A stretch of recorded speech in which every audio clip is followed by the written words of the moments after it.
Yadda za a kawo fim ɗin mafita, ku kalli bidiyon har ƙarshe domin sanin wasu abubuwa masu amfani a tattare da shi shirin mai dogon zango.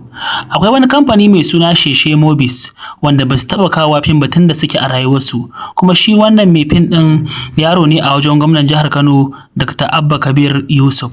Ya samu ƙarfin gwiwa a wajen shi shugaban fina-finai na Kannywood wato Abba El Mustapha saboda dukkaninsu yara ne a wajen gwamna, kuma fim ɗinsa ne shine series ɗinsa na farko mai suna Wata Mafita.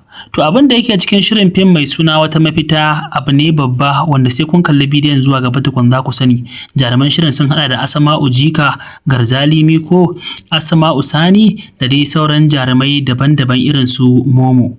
Sannan kuma shi wannan shiri mai suna Wata Mafita concept ne wanda yake zuwa direct daga masoya, wanda ake kira da suna Daga Masoya. Dandali ne wanda masoya suke faɗar ra'ayinsu, babu wani tsokaci ko tsogami da zai biyo baya saboda shiri ne wanda ake yi domin su. Ku kalli wannan bidiyo har ƙarshe domin dai an ce magana a bakin mai ita ta fi daɗi. Dukkanin wani abin da za mu faɗa muku ba kamar a ce daga bakinsu kuka ji ba. Shirin Wata Mafita babban shiri ne wanda tun da ake ba a taɓa shirya kamansa ba. Ba ziga ba ce kaɗai, gaskiyar maganar kenan. Kamfani ne wanda bai taɓa shirya fim ba mai suna Sheshe Movies, kuma wannan kamfani haɗaɗɗen kamfani ne wanda ya taho da wani tsari irin na zamani.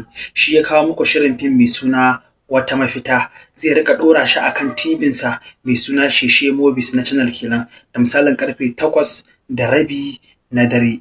Zai fara zuwa shirin ranar 28 ga watan March, ya kama kenan ranar Lahadi, sannan kuma za a rika kawo shi a Algaita TV da misalin karfe 9. Shi dai wannan shiri mai suna Wata Mafita ba kowa ne producer fim ɗin ba wanda ya ɗauki nauyin mai suna Alhaji Sheshe, kuma yaro ne a wajen gwamnan jihar Kano Abba Kabir Yusuf. Kun ga kwatun da yaro ne ya ce masa za a yi wani fim ne mai kyau wanda zai ɗau hankali, zai bada ma'ana, sai gwamnan ya saka hannunsa a ciki, isa jari domin a kawo shirin fim ɗin mai suna Wata Mafita.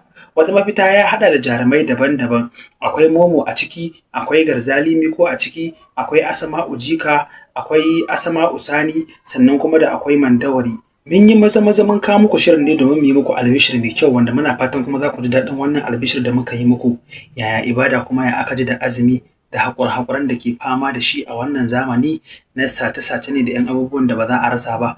To muna fata Allah zai kawo mana ɗauki game da wannan abubuwan da suke faruwa. Haɗaɗɗen series ne na zamani wanda shi Alhaji Sheshe ya ga me ya kamata a ce ya yi, sai ya ɗauko ƙaramin director saboda akwai basira irin ta 'yan zamani a kansa, sai ya kawo shi ice yana so ya masa director ɗin fim ɗinsa na Wata Mafita. Shi wannan director ba kowa bane face Mujahid M Soja, wanda yake bada umarnin shirin Jikokin Mai Gari, shi ma wani series ne da ake.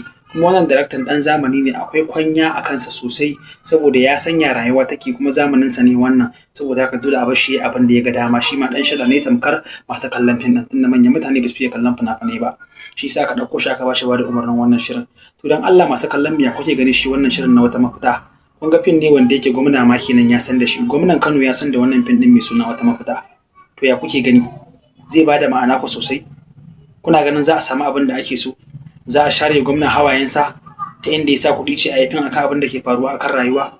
To duka dai a cikin wannan shirin kuke fuskanta namu na Hausa Concept Series wanda muke kawo sharshi akan wasu abubuwa. Yauwa, a yi mana subscribe akan channel ɗinmu. Mun gode da sauraron mu.